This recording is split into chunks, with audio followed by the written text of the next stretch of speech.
મારી ગુજ્જુની મોજ ચેનલમાં આપનું સ્વાગત છે। આજના વિડીયોમાં આપણે વાત કરવા જઈ રહ્યા છીએ કે આજે તો પૂનમ ભાભીના ક્યુટ કાનુડાની આ ગોળિયા રસમ કરી બધા જ લોકોએ એને આ પારણીએ ઝુલાવ્યો।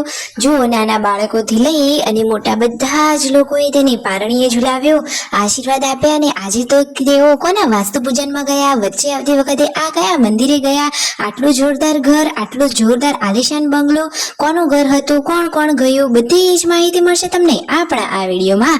મારી ચેનલ ઉપર નવા હોય તો ચેનલને ફટાફટ લાઈક શેર એન્ડ સબસ્ક્રાઇબ કરી દો। Full video in Thakor family blog channel દોસ્તો ફૂલ વિડીયોની લિંક ડિસ્ક્રિપ્શનમાં મૂકેલી છે, ત્યાં જઈ તમે આખો વિડીયો વોચ કરી શકો છો।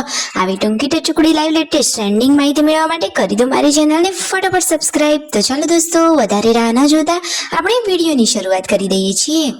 તો દોસ્તો તમે વિડીયોમાં લાઈવ જુઓ કે આજે તો છોટુ બેબીના આ ગોળિયા રસમની તૈયારીઓ થવા લાગી છે। છોટુ બેબી પણ નાહી ધોઈ અને સરસ મજાનું તૈયાર થઈ ગયું છે અને ફાઇનલી હવે ગોળિયા રસમનો ટાઈમ આવી ગયો છે। તો ગોળિયું તો કેટલું સરસ મજાનું ડેકોરેટ કરેલું છે તમે જોયું, અને જુઓ તો ખરા કે ઘરમાં બચ્ચા પાર્ટી પણ કેટલા ખુશખુશાલ થઈ ગયા છે। અને મિતાંશ તો જુઓ કેવો મસ્તી કરી રહ્યો છે। અને ફાઇનલી છોટુ બેબીને સૌથી પહેલા પાર્વતી ભાભીએ ગોળિયામાં રાખી દીધું છે અને મસ્ત મજાના ફૂલ અને ફુગ્ગાઓથી ડેકોરેશન કર્યું છે। અને તેની બંને લાડકી દીકરીઓ એટલે કે બહેનો, બધી જ બહેનોએ વારા પરથી આ ગોળિયાને તિલક કર્યા અને પછી ભાઈલાને હેકોડે છે। જુઓ તો ખરા કે મિતાંશ પણ તેના આ રામ લક્ષ્મણની જોડીવાળા ભાઈને હિંચકે એટલે કે ગોળીએ ઝુલાવી રહ્યો છે। આજે તો ગોપાલ પારણીએ ઝૂલી રહ્યા છે। તમે વિડીયોમાં જુઓ તો ખરા, શિલ્પા ભાભી, પાર્વતી ભાભી, પછી આ નાની નાની લાડકી બહેનો બધા જ લોકોએ આ ગોળિયા રસમ નિભાવી અને છોટુ બેબીને આશીર્વાદ આપ્યા અને પૈસા આપ્યા। એમને ત્યાં આવી રસમ હોય છે। શું દોસ્તો તમારે ત્યાં આવી કોઈ રસમ હોય છે? અને આ દિવસે ઘઉંના ટોઠા બનાવવાના હોય છે અને આજુબાજુને જે બચ્ચા ઘરે આવ્યા હોય બધા જ લોકોને પ્રસાદ રૂપે આપવાના હોય છે। અને આજે તો સંજયભાઈ બનાવી રહ્યા છે મેગી।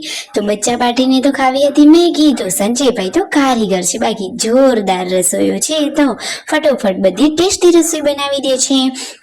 ફાઇનલી આજે શિલ્પા ભાભીએ તો છોટુ બેબી સાથે મસ્ત મજાનું રીલ્સ પણ બનાવી લીધું છે। અને અહીંયા જુઓ મિતાંશ અને યશુ વાટકી માટે લડી રહ્યા છે। અરે મિતાંશ તો કેવો જબરો, વાટકી છોડતો જ નથી। પછી બેની બાએ નાના લાડકા ભાઈને વાટકી આપી દીધી। અને આજે તો ફાઇનલી જુઓ રાકેશભાઈ, તેમના પપ્પા, શિલ્પા ભાભી અને યશુ પહોંચી ગયા છે આ વાસ્તુ પૂજન વાળા ઘરે। જુઓ આટલું મોટું ઘર, કેવો બંગલોઝ બનાવ્યો છે, કોનું ઘર છે, ક્યાં છે? તો દોસ્તો એમના સંબંધીને ત્યાં આ ઘર હતું। તો આજે અષાઢી બીજના દિવસે વાસ્તુ પૂજન કરવામાં આવેલું હતું। તો જુઓ કેટલું જોરદાર આલિશાન ઘર બનાવ્યું છે અને થોડું ઘણું કામ હવે બાકી છે, પરંતુ શુભ દિવસ આવ્યો એટલે મુહૂર્ત કરી લીધું। તો ફાઇનલી અહીંયા હાજરી આપવા માટે આવ્યા હતા। તો વાસ્તુ પૂજનમાં ઘણા બધા મહેમાનો પણ ભેગા થયા અને હવે જમણવાર ચાલુ થઈ ગયો છે। મસ્ત મજાનું જમવાનું રેડી છે। તો જુઓ મહેમાનોની સાથે શિલ્પા ભાભી અને રાકેશભાઈ બધા લોકો હવે જમવા બેસી ગયા છે।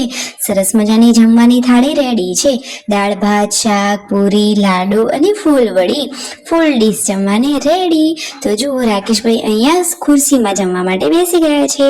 અને હવે ઘરે ક્યારે જવાનું છે? શિલ્પા ભાભીને તો આ સાડી બહુ સરસ લાગે છે અને એ તો કેટલા માન મર્યાદા સાથે રહે છે। ફાઇનલી ત્યાંથી આવતી વખતે રસ્તામાં આ રામાપીરનું મંદિર આવ્યું અને એ પણ બીજ હતી। તો ફાઇનલી પછી અહીંયા દર્શન કરવા આવી ગયા અને માતાજીના અહીંયા દર્શન પણ કરી લીધા। અને દર્શન કરી અને ઘરે આવ્યા અને પછી એમને આ કઈ વાતની ખબર પડી તમને ખબર છે?